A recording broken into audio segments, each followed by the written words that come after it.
Hello guys, here's Shivli and you are welcome to my kitchen.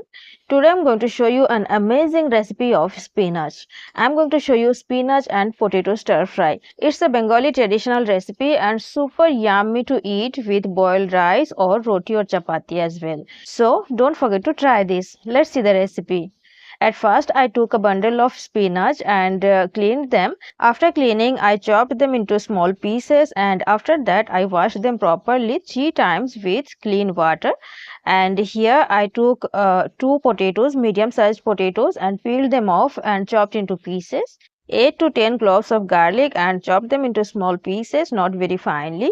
I took one medium-sized tomato and chopped it finely, and took some green chilies finely chopped according to taste. I'm not going to use any red chili powder or red chilies, so I took green chilies according to taste.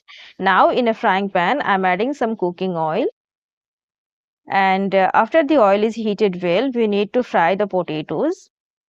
We need to drain the water very nicely, and now here's the size as you can see. Now I'm going to add all the potatoes in the frying pan, and now I'm going to fry them until they're cooked 100%. So while frying, I'm adding a little quantity of salt and a little quantity of turmeric powder. And now the heat should be on the lowest, and without any kind of water we need to cook them until they're cooked fully. So with a lid we need to cook them, and in between we need to uncover the pan and check them and stir them well.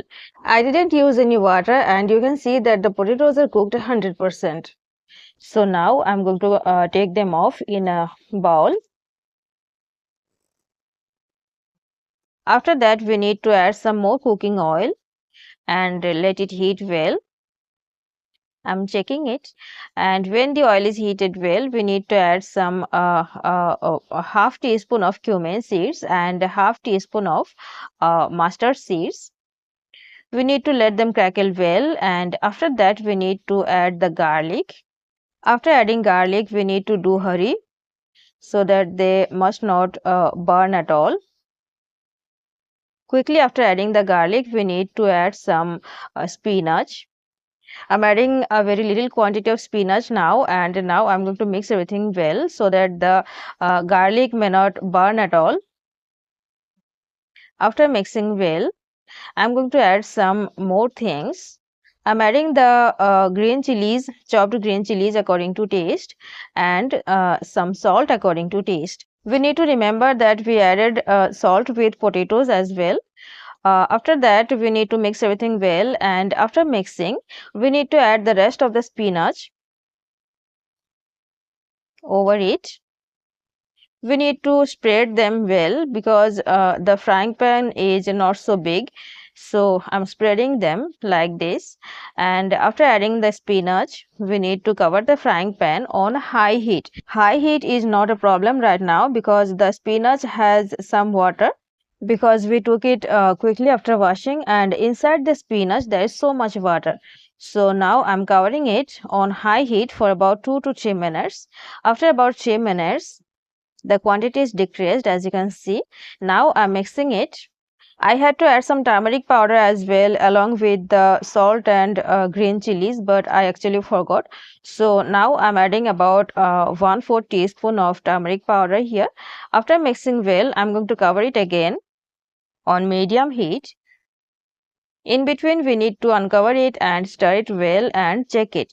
So after about 4 to 5 minutes, the water is dried up as you can see, and now our spinach is cooked very well. We need to check it. The stem part is very well cooked, so it's cooked well. So now we need to add the fried potatoes and tomatoes. Yes, the tomatoes should be added now. Don't add it previously at the beginning. So after adding the potatoes and the tomatoes, we need to mix everything very well again, and after mixing we need to cover the pan for another 2 minutes on medium heat, medium or medium to low heat. After 2 minutes, our stir fry is almost ready. At the end of this recipe, I'm adding about half teaspoon of crushed roasted coriander seeds. Yes, I roasted some coriander seeds and crushed them in a crusher. I'm adding about half teaspoon of the powder. You may add some roasted cumin seeds powder as well, but I added some cumin seeds at the beginning as a tadka, so I'm not adding that right now. After mixing well, our stir fry is ready. You may add some fresh chopped coriander leaves if you like or if available. I'm skipping it and our stir fry is ready. I'm going to turn the heat off and serve the stir fry hot. After about 5 minutes of covering, this is our stir fry and it's looking so delicious. Now I'm going to serve it. So guys, the recipe is traditional and so much yummy. You may serve it with roti, chapati or boiled rice. It's so much yummy, equally delicious with all of them. So try this simple recipe at home and don't forget to share your experience with me. Hit the like button guys if you really liked the video and please don't forget to subscribe to my channel. Thank you so much for watching. Hope to meet you in the next video. Bye bye. Take care.